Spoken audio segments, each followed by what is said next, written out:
But we also have access to a mental wellbeing service, which is very much the same as the GP.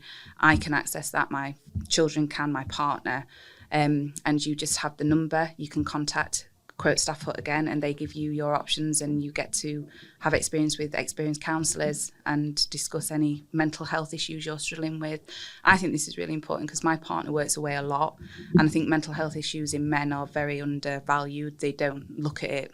I think people see it as a failure if you're a man, if you're struggling, and this is really important to me. He works away a lot, he works in construction, it's lonely, but knowing that he's got access to this as well if he feels he needs somebody to speak to. And the same with the doctors. Monday to Friday, GPs are open, he's in London.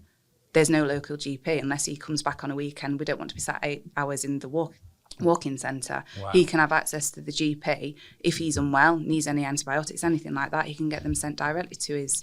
So the mental health and wellbeing It's a game changer. app is you're going to speak to a clinical psychologist. Yes. We were talking about, I think it was podcast series 1, Construction Sport highlighted that there were somewhere between 2 to 3 people a day in the construction industry committed suicide.